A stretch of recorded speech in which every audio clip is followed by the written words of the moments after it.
There's a feeding method that no pet store will ever mention to you, and it will do more for the health of your fish than every product on their shelves combined.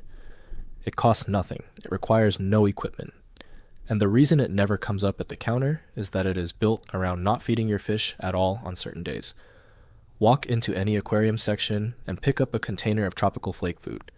Turn it over and read the feeding instructions printed on the back.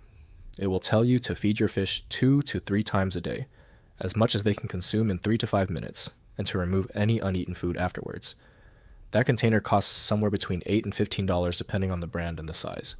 If you follow those instructions on a moderately stocked community tank, you will work through that container in 6 to 10 weeks, and you will buy 6 to 8 of them across a year. Add a tub of sinking wafers for the bottom feeders, a jar of pellets for the larger fish, and a few packs of frozen bloodworms. And the annual spend on food alone for a single tank sits comfortably between $90 and $140. That number is not the problem. The number is the smallest part of this. The problem is everything that number causes downstream, because the schedule printed on the back of that container is not a nutritional recommendation. It is a consumption rate. And almost every other product in that aisle exists to sell you a solution to the damage that consumption rate does to your tank. Let me be precise about the business model here, because it is not a conspiracy and I'm not going to present it as one. Nobody in a boardroom decided to poison your fish. What happened is much simpler and much harder to escape. Fish food is the highest turnover, highest margin. Consumable in the entire aquarium category.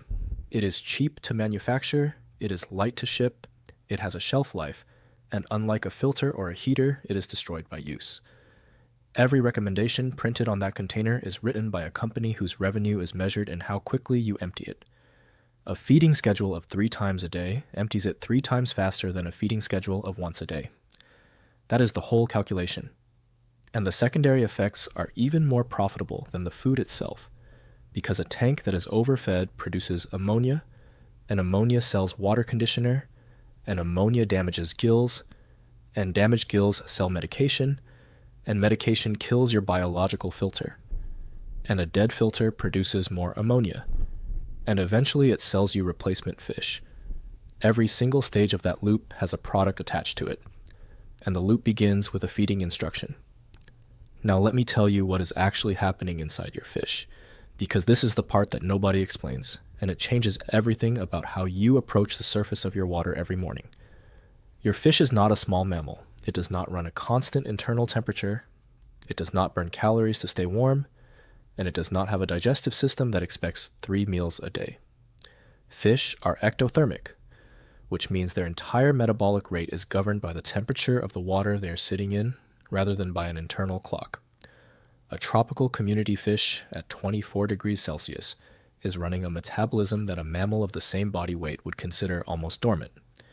It needs a fraction of the food, processed over a much longer window, than the animal you are unconsciously comparing it to when you look at it and decide it looks hungry. It goes further than that. A large number of the fish sitting in a standard community tank have no true stomach at all.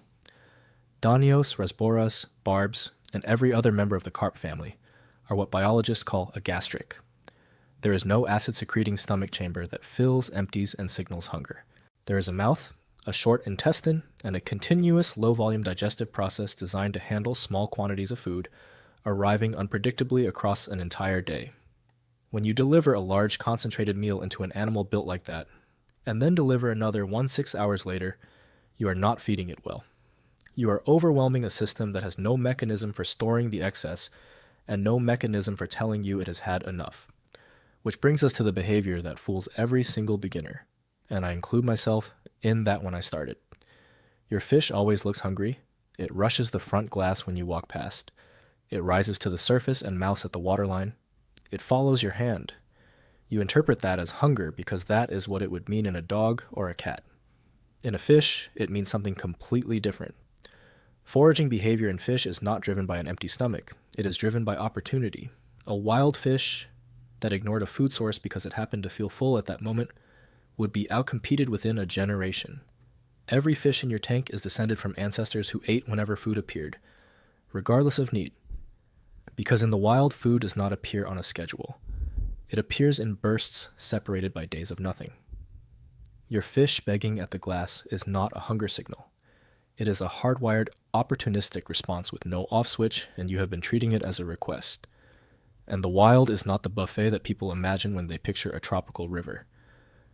Gut content studies on wild-caught community species turn up something that surprises most hobbyists the first time they read it, which is how many of the specimens examined are carrying an empty or near-empty digestive tract at the moment of capture. Feeding in a natural system is intermittent, seasonal, and frequently unsuccessful. There are weeks of abundance when the rains bring insects and fruit into the water, and there are long stretches of very little, and the fish in your tank is the product of several million years of selection under exactly those conditions. It is not merely tolerant of a missed meal. It is built around missing them. Here is what that misunderstanding does to your tank. Uneaten food does not disappear. It sinks into the substrate. It lodges behind decorations. It sits under the filter, and it decomposes. Decomposing protein releases ammonia directly into your water column. At concentrations as low as 0.25 parts per million, ammonia begins damaging gill tissue and skin. But the food your fish actually eats is a bigger contributor than the food it misses, because every gram consumed becomes waste on the other end within a day. Overfeeding does not create a small mess. It multiplies the total nitrogen load your biological filter has to process, and it does so faster than a bacterial colony can expand to match. Ammonia rises. The fish sit in it. Their gills thicken and lose efficiency. Their immune response drops, and the pathogens that were always present in the water and always harmless suddenly are not. There is a second consequence that is quieter and over the life of the fish more damaging. Chronically overfed fish develop hepatic lipidosis, which is the accumulation of fat in and around the liver. The organ becomes pale, enlarged, and progressively less capable of doing its job. There is no external symptom. The fish looks normal right up until it dies at a third of its expected lifespan, from what the owner records as a mystery. A tetra that should live 7 years dies at 2. The owner assumes the species is delicate, goes back to the store, and buys another one. The store profits from both ends of that transaction, and it always has. So here's the method, and it is going to sound like neglect the first time you hear it. 1 feeding a day. 1 full fasting day every week where nothing enters the water at all. And a portion measured against the body of the fish rather than against the clock or against how excited the fish looks. That is it. That is the entire protocol, and it is what almost every experienced keeper, every serious breeder, and every public aquarium operates on, and it is the single fastest improvement available to a tank that is struggling. There is no product attached to it. There is no bottle. There's nothing on the shelf that corresponds to it, which is exactly why nobody has ever recommended it to you across a counter. Let me explain why the fasting day in particular does what it does, because it is doing far more than reducing waste. A fish that has been fed continuously carries a full digestive tract at all times, and material that is constantly being pushed through by new arrivals is material that never fully clears. 24 hours without food allows complete gut clearance. It allows the intestinal tract to empty and reset. In species prone to bloating and buoyancy problems, particularly fancy goldfish bettas and the deep-bodied live bearers, a single weekly fast is the most effective preventative measure that exists, and it prevents the exact condition that the medicated foods on the shelf are sold to treat after the fact. The fasting day also does something to behavior that you will notice within 2 weeks. A fish that is never hungry stops foraging. It hangs in the water column and waits. Introduce genuine scarcity, and the fish begins working again, picking at biofilm on the driftwood, sifting the substrate, grazing surfaces, hunting the microfauna that lives in every established tank, whether you can see it or not. Those behaviors are not a bonus. They are the animal doing what it is built to do, and they are also the mechanism by which a well-stocked tank cleans itself. A slightly hungry fish is a working fish. The hunger is the point. And there is a knock-on effect for your plants and your glass that most people never connect. Algae does not appear because your light is too strong. Algae appears when nutrients exceed what your plants can consume, and the largest single source of nitrogen and phosphate entering your closed system is the food you put in it. Cut the input and you cut the fuel. Tanks that have been fighting green film and hair algae for months with scrapers, blackouts, and bottled treatments frequently resolve on their own within a month of a corrected feeding schedule, with no other change made at all. Nothing was added. Nothing was dosed. The tank was simply given less to process, and the balance that everybody sells you a bottle to restore restored itself. There is one more advantage worth stating plainly, and it is the one that matters the day something goes wrong. A fish adapted to intermittent feeding is a fish that can miss a week without consequence. Every healthy adult fish in a community tank can go 7 to 10 days with nothing, and many can go considerably longer. That means no vacation feeder blocks, which dissolve into the water and foul it far more reliably than they feed anything. It means no neighbor who does not know what a portion looks like and dumps in half a container. If you have ever come home from a holiday to a cloudy tank and dead fish, the feeder block was more likely the cause than the absence. Before I take you through the exact protocol, one thing worth mentioning. Everything I cover on this channel is written up in full across 4 books that I wrote and published myself, and the feeding and water quality material in them goes considerably deeper than a video allows, including portion tables by species, fasting schedules for breeding and grow out tanks, and the complete nitrogen budget of a stocked aquarium. The link to the full collection is in the description and in the top pinned comment, and there is a launch discount applied automatically at the moment. Now let me give you the protocol. Feed once per day at the same point in your lighting cycle each time, and feed it about an hour after the lights come on rather than immediately before they go off. Fish digest better with a period of activity and illumination following a meal, and the bottom dwellers get a longer window to find what settles. Portion is the part everybody gets wrong, so use the anatomy rather than the timer. The functional stomach volume of most community fish is roughly the size of that fish's eye. Look at your largest fish. Look at its eye. That is 1 portion for that individual. Total the portions for the fish that actually feed at the surface and mid-water, and that is your daily amount. For a moderately stocked 20-gallon community tank, the correct portion is a genuinely small pinch, considerably smaller than what you are using now, and it will look wrong to you for about a fortnight. Soak dry food before it goes in. Take the pinch, drop it into a small cup of tank water, and give it 30 seconds. Flake and pellet food is dehydrated, and it expands as it takes on water. Fed dry, it expands inside the fish rather than outside it, and that is a direct cause of the bloating and buoyancy problems people spend money treating. Soaking also stops the food floating on the surface where only the top feeders reach it. Target feed the bottom of the tank rather than trusting gravity. Corydoras, loaches, plecos, and shrimp are frequently starving in tanks that are simultaneously being overfed, because everything is intercepted before it lands. Drop a sinking wafer or a small portion of frozen food directly into their area, ideally just after the lights go out for the nocturnal species, and do it 2 or 3 times a week rather than daily. Choose the fasting day deliberately. Put it the day before your water change. The tank goes into the change with the lowest waste load of the week, your parameters read at their most stable, and the fish enter the following day genuinely ready to feed. If you keep the same day each week, you will stop having to remember it. Vary the food across the week rather than feeding one product every day. A quality flake or micropellet. As the base, frozen Daphnia once a week, which acts as roughage and clears the digestive tract. Frozen bloodworm or brine shrimp as an occasional protein feed rather than a staple, and blanched vegetable matter for the grazers. Buy the smallest container of everything, not the largest. Dry food loses vitamin content steadily once the seal is broken, and most of the vitamin C in an opened container is gone within about 6 months. The bulk tub is not a saving, it is stale food at a discount. Then watch and use the fish rather than the clock to judge. Within 2 to 3 weeks on this schedule, you should see more active foraging across the whole tank.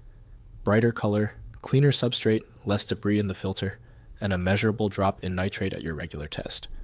If you see sunken bellies, listless fish sitting on the bottom, or aggression around feeding that was not there before, you have gone too far, and you increase the portion rather than the frequency. Now I want to be completely honest about where this method does not apply, because a protocol presented without its exceptions is a sales pitch rather than information. The first exception is fry and juveniles. Young fish are growing continuously, and they have almost no energy reserves to draw on. Fry require 3 to 5 small feedings a day, and they must never be fasted. This method begins when a fish is approaching adult size, not before. The second exception is very small-bodied fish with high metabolic rates. Some of the nanospecies and the smaller killifish genuinely operate on a shorter cycle and do poorly on a single daily feed. If you keep those, feed twice, keep the portions correspondingly smaller, and keep the weekly fast. The third exception is newly imported and underweight fish. Wild-caught species arriving at a store after a long transport chain are frequently already starving, and the otocinclus is the classic case. A fish in that state needs a period of consistent daily feeding and a mature tank with real biofilm before it goes anywhere near a fasting schedule. You cannot fast an animal back into condition. The fourth exception is sick fish, quarantine tanks, and fish under a course of medication. Recovery has an energy cost. Feed normally through treatment and return to the schedule once the fish is stable. The fifth is the dedicated herbivores and the wood eaters. A bristlenose pleco needs constant access to driftwood, and a tank of grazing species needs vegetable matter available for long periods. For those animals, scarcity of prepared food is fine and correct. Scarcity of grazing material is not, and one honest limitation on the claim itself. I am not telling you that a fasting day cures disease, or that feeding correctly replaces water changes and a properly cycled filter. It does not. It reduces the load on a system that still has to be maintained. If your tank is not cycled, if your stocking is wrong, if your filter media is being thrown away every month, correcting your feeding will help, and it will not be enough. This is one input among several, and it happens to be the input that costs nothing and that nobody will ever bring up while you are standing at the register. Here's the part I find genuinely interesting about all of this. Feeding is the one thing in this hobby that we do for ourselves rather than for the animal. The water change is a chore. The filter maintenance is a chore. Feeding is the interaction. It is the moment the fish come to the front of the glass and appear to acknowledge you, and it is the closest thing to a relationship that a glass box of water offers. So we do it 3 times a day, and we do it generously, and we read enthusiasm as need, and we call it care.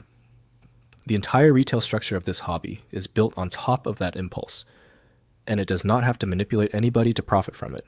It only has to print a number on the back of a container and let affection do the rest. The keepers whose tanks stay clear for years without drama are not more diligent than you. In most cases, they are doing less. They feed once, they skip a day. They measure against the fish, and the system they have built stays inside the range it can process. That knowledge has been sitting in the hobby for decades. It just does not appear on the back of the container, because there is no version of it that sells more of what is inside. Now you have it. If this changed how you look at your tank in the morning, subscribe, because the next video covers the one piece of standard maintenance advice that is doing more damage to established tanks than anything else in the hobby.